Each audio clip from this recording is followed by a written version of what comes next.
Ça fait pas longtemps que je suis revenu dans la maison de Dieu. Amen. Et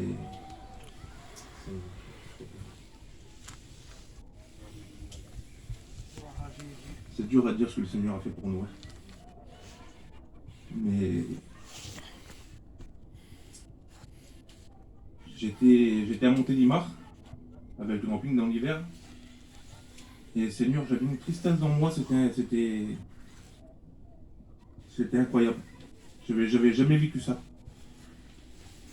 Devant les gens, je le faisais pas voir. J'étais bien, mais quand j'étais chez moi, Seigneur, je dis c'est pas possible. Pourquoi je suis comme ça? Je guettais les gens qui dans le carreau et puis j'enviais les gens.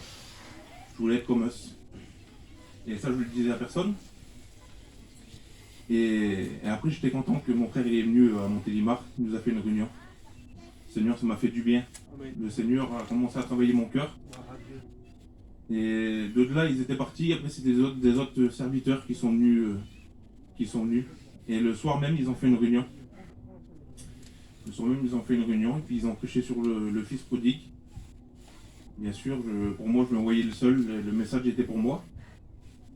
Et j'ai été dur à ce moment-là. J'ai été dur. Et je suis parti voir mon papou au péage là-bas. Et Manon, elle m'a dit, dès qu'elle m'a vu, elle me dit, mon fils, elle dit, t'as fait quoi à ton visage? Elle dit, t'es plus le même. Elle dit, qu'est-ce que t'as fait? Et je savais pas à ce moment-là si c'était la réunion qui m'avait fait ça, que le message avait rentré dans mon cœur, ou si c'était encore ma tristesse que j'étais triste. Je dis, comment Seigneur, dans moi, mon visage a changé? Comment mon visage a changé? Et après, j'ai été là-bas avec les campines. J'ai été là-bas avec les campines et puis j'ai retourné aux réunions. J'ai été aux réunions, et puis il y a eu une réunion, 2 réunions, 3 réunions. Et après, Seigneur, je suivais le Seigneur, mais j'ai dit, Seigneur, maintenant, il y a encore quelque chose qui ne va pas. Il faut que je délaisse encore des choses dans ma vie. Et c'était la cigarette. Et Seigneur, sois béni.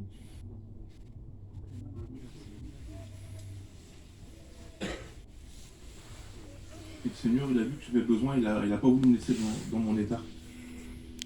J'étais triste, j'étais affligé, j'avais plus envie de rien du tout. Et le soir, j'ai fait un rêve.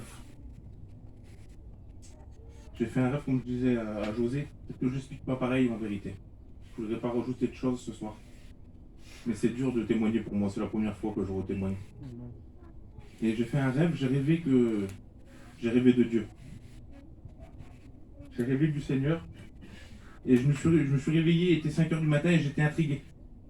J'ai dit, pourquoi Seigneur tu me fais rêver des choses comme ça? Je disais pourquoi? Et puis ma compagne, elle s'est réveillée en sursaut. Elle avait rêvé du vilain. Et je dis, vas-y ma femme, explique-moi un peu ton rêve. Elle me disait, le diable était dans le camping, dans son rêve.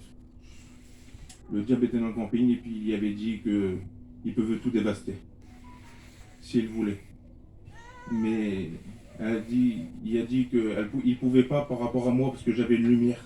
Amen. Et il dit tant que lui il a la lumière, Amen. il dit je ne pourrais rien faire. Amen, Seigneur. Et ça je l'ai pris par la foi. J'ai été instantanément délivré de la cigarette. Amen. Le lendemain j'ai été au culte. Le Seigneur m'a béni. Amen. Et je remercie le Seigneur pour ça. Gloire à Dieu. Amen.